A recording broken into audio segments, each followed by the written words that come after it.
నమస్కారం. నేను మీ సిరి. ఈరోజు కథ మిస్టర్ విలన్ పార్ట్ 23. ఇక కథలోకి వెళ్తే దేవ్ థ్యాంక్స్ చెప్పేసరికి అశ్వి అర్థం కానట్టుగా చూస్తుంది. చెప్పాలి అనిపించింది అన్నాడు చిన్నగా స్మైల్ ఇస్తూ. అశ్వి విచిత్రంగా చూస్తూ బెడ్పై పడుకుంది. దేవ్ సోఫాలో వెనక్కి వాలి అశ్వి రోహన్ల మధ్య సంభాషణ గుర్తు తెచ్చుకున్నాడు. డాక్టర్ కావడం నా డ్రీమ్. దానికోసం పగలు రాత్రి కష్టపడి యుఎస్ టాప్ యూనివర్సిటీలో సీట్ తెచ్చుకున్నాను. కానీ నా డ్రీమ్ ఆశయాలు అన్నీ వదిలేసి మీ అన్నయ్యని పెళ్లి చేసుకున్నాను. ఆ మాటలు దేవ్ చెవుల్లో మారుమోగుతుంటే కళ్ళు తెరిచి అశ్వి వైపు చూశాడు. ప్రశాంతంగా నిద్రపోతుంది. ఏదో నిర్ణయం తీసుకున్నవాడిలా గట్టిగా ఊపిరి తీసుకుని బెడ్పై వాలిపోయాడు. గాఢ నిద్రలో ఉన్న అశ్వి పొట్టపై ఏదో బరువు పడినట్టుగా అనిపించి కళ్ళు తెరిచి చూసింది. దేవ్ తనకి దగ్గరగా జరిగి ఆమె పొట్టపై చేయి వేసుకుని పడుకున్నాడు. మెల్లగా దేవ్ చేతిని తీసి అతనిపై పెట్టేసి పడుకుంది. ప్రశాంతంగా నిద్రపోతున్న దేవ్ వైపు ఆర్తిగా చూస్తూ ఉంది. అంతలోనే తేరుకొని, అమ్మో నేనేంటి ఇలా అయిపోతున్నాను? లేనిపోని ఆశలు పెంచుకోకశ్వి. దేవ్ నిన్ను పెళ్లి చేసుకుంది నీ మీద పగ తీర్చుకోవడానికి మాత్రమే. ఏదో అందరూ నిన్నే అంటుంటే కొంచెం జాలి చూపిస్తున్నాడు తప్ప ఏం లేదు. నేను ఈయనకి దూరంగా ఉండాలి మనసులో అనుకుని దేవ్కి దూరంగా జరిగి సోఫాలో వెళ్ళి పడుకుంది. దేవ్ లేచేసరికి లేచి తన గదిలోకి వెళ్ళిపోయింది. రోజంతా దేవ్కి ఎదురుపడకుండా తప్పించుకు తిరుగుతూ ఉంది. దేవ్ తన దగ్గరకొచ్చినా అక్కడి నుండి వెళ్ళిపోతుంది. తన ప్రవర్తన వింతగా అనిపించింది దేవ్కి. సోఫాలో తన పక్క కూర్చుని మహి ఏదేదో మాట్లాడుతుంది. కానీ అవేవి రిషికి వినిపించట్లేదు. అతని కళ్ళ ముందు ఆమె రూపమే కనిపిస్తుంది. చెవుల్లో ఆమె మాటలే తేనె పలుకుల్లా వినిపిస్తున్నాయి. వెంటనే ఆమెను చూడాలి మనసులో అనుకుని సోఫాల నుండి లేవగా చేయి పట్టుకుంది మహి. రిషి తల తిప్పి చూడగా, ఎక్కడికి వెళ్తున్నావు? నేనిక్కడ మాట్లాడుతున్నా కదా అంది. Please leave me alone. Mahi చెయ్యి విడిపించుకుని బయటికి వెళ్ళిపోగా రిషిని కోపంగా చూస్తుంది మహి. తనని గమనించి దగ్గరకొచ్చాడు దీపక్. మహి, రిషికి నీపైన ప్రేమ లేదు. అప్పుడు లేదు, ఇప్పుడు కూడా లేదు.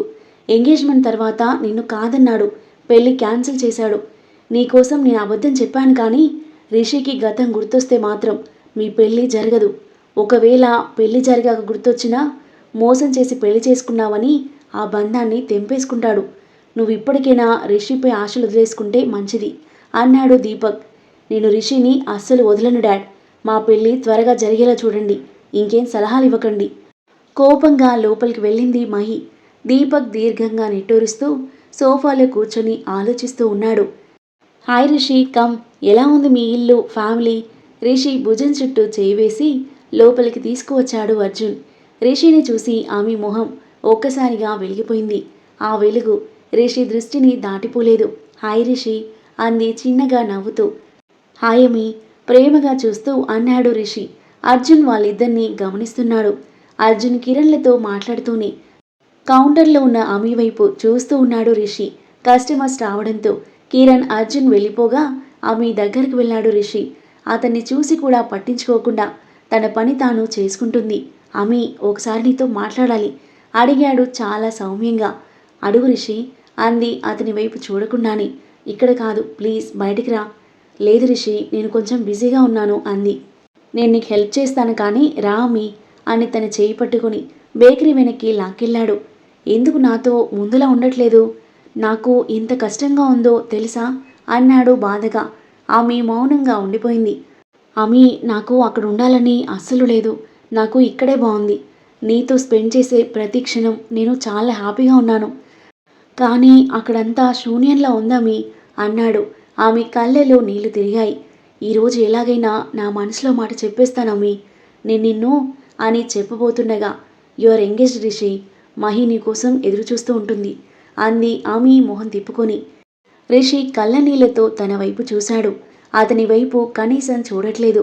బాధగా అక్కడి నుండి వెళ్ళిపోయాడు. వెళ్ళిపోతున్న రిషి వైపు గుండెల్ని పిండేసే బాధతో చూస్తూ ఉండిపోయింది ఆమె.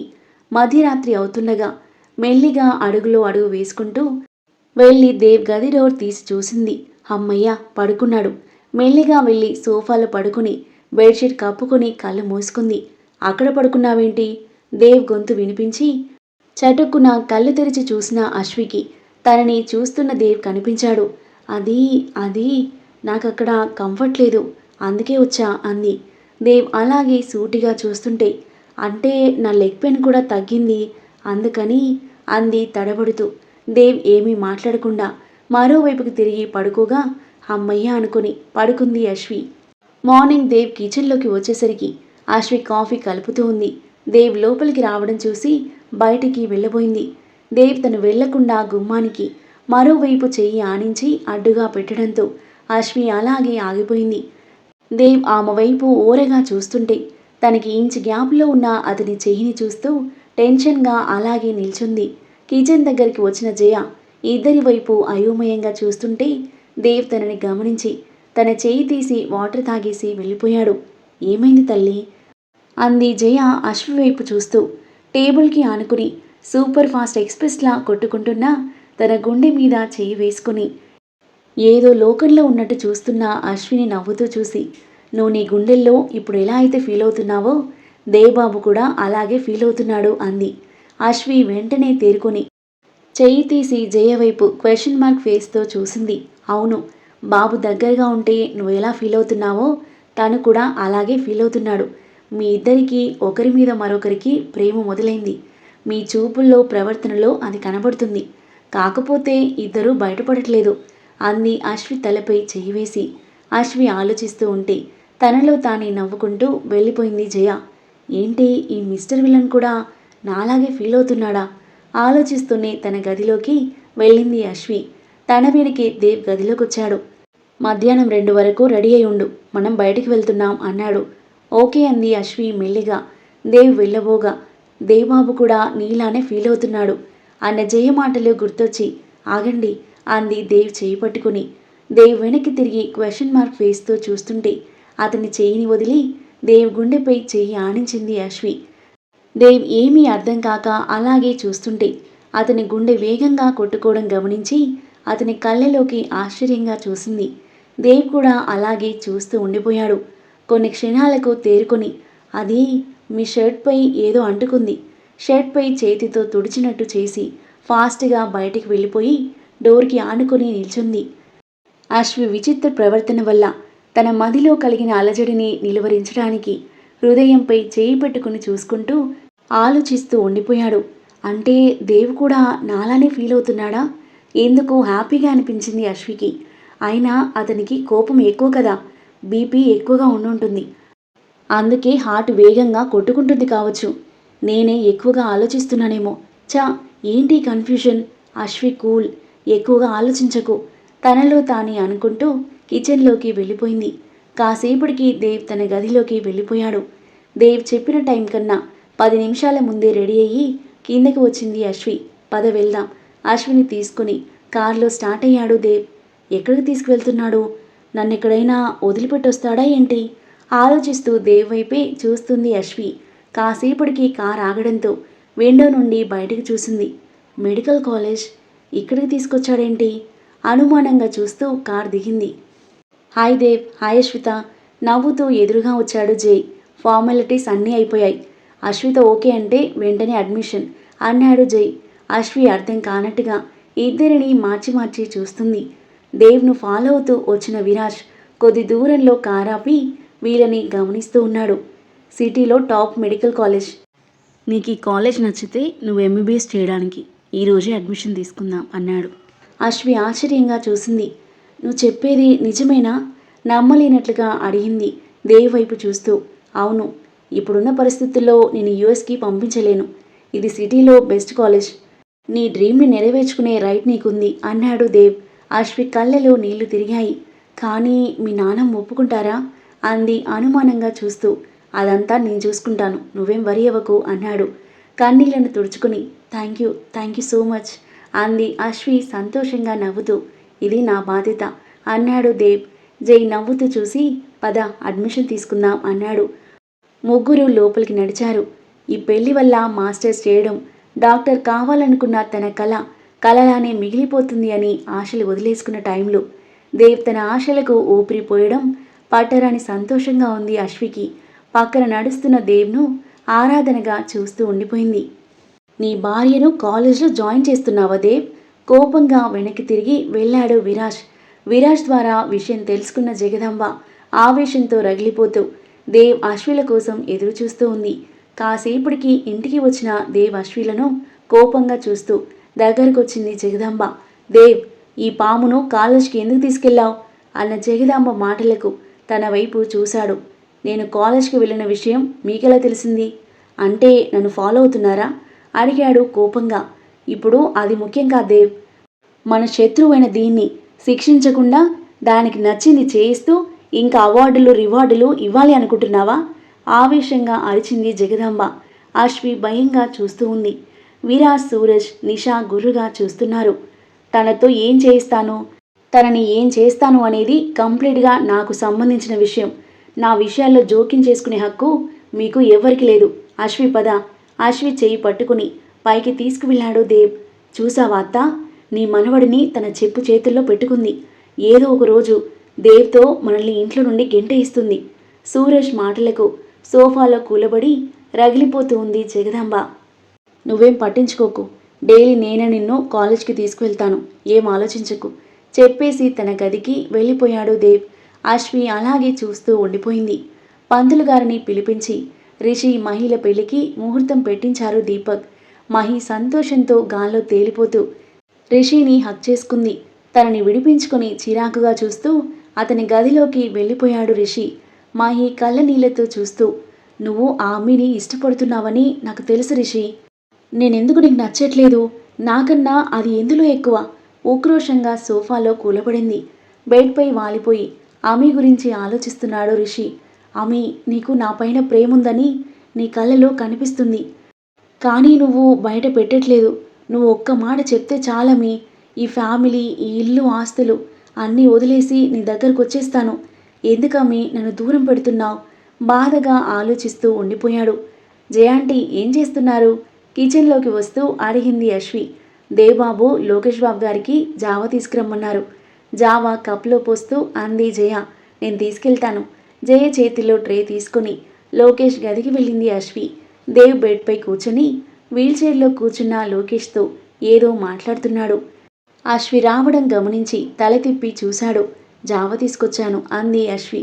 సరే ఇటివ్వు అని దేవ్ చెయ్యి ముందుకు చాచగా నేను తాగిస్తాను అంది అశ్వి. దేవ్ సరే అనడంతో స్పూన్తో లోకేష్కి తాగిస్తూ ఉంది అశ్వి. దేవ్ అలాగే చూస్తూ కూర్చున్నాడు. కాసేపటికి కాల్ రావడంతో మాట్లాడడానికి బయటికి వెళ్ళాడు దేవ్. అంకుల్, మీ అబ్బాయి ఒక్కడే నాకు సపోర్ట్ చేస్తాడు. ఈరోజు నన్ను కాలేజ్లో కూడా జాయిన్ చేశారు. చాలా హ్యాపీగా అనిపించింది తెలుసా? కబుర్లు చెబుతూ లోకేష్కి తాగించేసి పక్కన చైర్లో కూర్చుంది అశ్వి.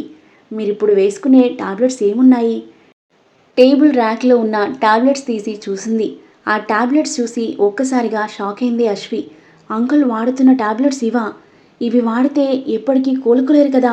అశ్వి మైండ్ అంతా బ్లాంక్గా అనిపించింది. దేవ్ లోపలికి రావడం గమనించి కంగారుగా లేచి తన దగ్గరికి వెళ్ళింది. దేవ్, అంకుల్కిచ్చే టాబ్లెట్స్ ఇవేనా అడిగింది టాబ్లెట్స్ చూపిస్తూ. అవును ఇవే. ఏమైంది అనుమానంగా చూస్తూ అన్నాడు దేవ్. దేవ్, ఈ టాబ్లెట్స్తో అంకుల్ అస్సలు రికవర్ అవ్వరు. ఇవి స్లో పాయిజన్ లాగా అంకుల్ నర్వ్ సిస్టమ్ని కంప్లీట్గా డ్యామేజ్ చేస్తాయి. ఇవి వాడడం మంచిది కాదు అంది అశ్వి. ఆ మాటలు అప్పుడే జగదాంబతో లోపలికొస్తున్న సూరజ్ చెవిలో పడ్డాయి. అశ్వి వైపు షాకింగ్గా చూస్తూ నా ప్లాన్ మొత్తం రివర్స్ అయ్యేలా ఉంది. దీన్ని ఇక్కడే ఆపేయాలి మనసులో అనుకుంటూ దేవ్ దగ్గరకొచ్చాడు. ఏంటి, ఈ టాబ్లెట్స్ మంచివి కావా? వాడడం ఆపేయాలా? చూసారా అత్త, బావ బాగవ్వడం తనకి ఇష్టం లేదు. అందుకే దేవ్కి మాయమాటలు చెప్పి బావ వాడే టాబ్లెట్స్ని మార్చేసి బావని చంపడానికి ప్లాన్ చేస్తుంది అన్నాడు సూరజ్ కోపంగా. ఆ మాటలకు అశ్వి షాకింగ్గా సూరజ్ వైపు చూసింది. అంకుల్, నేనెందుకు అలా చేస్తాను? ఈ టాబ్లెట్స్ నిజంగానే మంచివి కావు అని అశ్వి ఏదో చెప్తుంటే ఏయ్ ఆపు, ఇంకేం మాట్లాడకు అంది జగదాంబ అశ్వి చేయి పట్టుకుని లాగుతూ. దేవ్, ఈ పాముని నా కొడుకు గదిలోకి ఎందుకు రానిచ్చావు? ఇది ఇంకోసారి ఇక్కడికి రావడానికి వీల్లేదు అంది జగదాంబ ఆవేశంగా. పద వెళ్దాం. అశ్విత చేతిలో టాబ్లెట్స్ తీసుకుని టేబుల్ మీద పెట్టి ఆమె చేయి పట్టి లాక్కెళ్ళాడు. దేవ్, నేను చెప్పేది విను. అవి వాడడం చాలా ప్రమాదం. నా మీద నమ్మకం లేకపోతే ఎవరైనా డాక్టర్కి చూపించు. ఎవరో కావాలని ఇదంతా చేస్తున్నారు అని అశ్వి అరుస్తూ ఉంటే తనని కోపంగా తన గదికి లాక్కొచ్చాడు. అశ్విత, నువ్వు ఈ విషయంలో తలదూర్చకు. నువ్వు ఒక పెద్ద డాక్టర్వి అనుకుంటున్నావా? ఒక పెద్ద డాక్టర్ సజెస్ట్ చేసిన టాబ్లెట్స్ అవి. నువ్వు ఇలాంటి పిచ్చి పనులు చేసి నాకు తలనొప్పి తెచ్చిపెట్టకు, కోపంగా చెప్పేసి బయటకు వెళ్ళబోతుంటే దేవ్ చెయ్యి పట్టుకుంది అశ్వి. దేవ్ తల తిప్పి చూడగా, ప్లీజ్ దేవ్, ఒక్కసారి నేను చెప్పేది విను అంది. దేవ్ తన చెయ్యి విసురుగా విడిపించుకొని, నువ్వేం మాట్లాడకు, కోపంగా చెప్పేసి సోఫాలో కూర్చున్నాడు.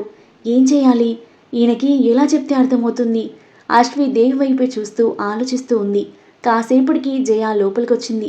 మీకోసం జయబాబు వచ్చారు బాబు అనడంతో దేవ్ ఫోన్ అక్కడే మర్చిపోయి బయటికి వెళ్ళిపోయాడు. సోఫాలో ఉన్న దేవ్ ఫోన్ను చూసి ఏదో ఆలోచనొచ్చి వెంటనే ఫోన్ తీసుకుని బాల్కనీలోకి వెళ్ళింది అశ్వి. ఏదో నెంబర్కి డయల్ చేసింది. అవతల ఒక హ్యాండ్సమ్ డాక్టర్ కాల్ లిఫ్ట్ చేశాడు. హలో నితిన్ సార్, నేను అశ్వితని, మీ స్టూడెంట్ని. అశ్విత, ఎలా ఉన్నావు? ఈ మధ్య ఫోన్ కూడా చేయలేదు. అదంతా పెద్ద స్టోరీ సార్. మీకు ఒక ముఖ్యమైన విషయం చెప్పాలని కాల్ చేశాను. నాకు బాగా కావలసిన వ్యక్తి ప్యారలైజ్ అయ్యున్నారు. ఆయన వాడే టాబ్లెట్స్ ఇవి. వాటి పేర్లు చెప్పింది అశ్వి.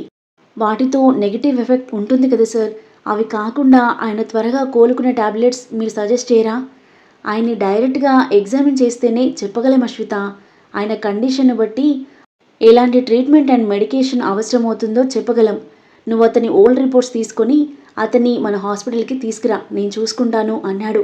అంతలోనే దేవ్ రావడం గమనించి ఓకే సార్, బాయ్ అని ఫోన్ పెట్టేసి ఫాస్ట్గా ఫోన్ సోఫాలో పెట్టేసింది అశ్వి. లోపలికి వచ్చిన దేవ్ అశ్వి టెన్షన్గా ఉండడం గమనించి ఏమైంది అని అడిగాడు, ఫోన్ వైపు అనుమానంగా చూస్తూ. ఆ తరువాత ఏం జరగబోతుంది? అశ్వి మాటలను దేవ్ నమ్ముతాడా? అశ్విత లోకేష్ని హాస్పిటల్కి తీసుకెళ్లగలదా? అద్భుతమైన కథనంతో ఇంట్రెస్టింగ్గా సాగి ఈ కథ యొక్క నెక్స్ట్ ఎపిసోడ్ కోసం మన నెక్స్ట్ వీడియో చూడండి. కథ నచ్చితే లైక్ చేయండి. మరిన్ని ఇలాంటి ఇంట్రెస్టింగ్ స్టోరీస్ కోసం మన ఛానల్ని సబ్స్క్రైబ్ చేయండి. Thank you for listening.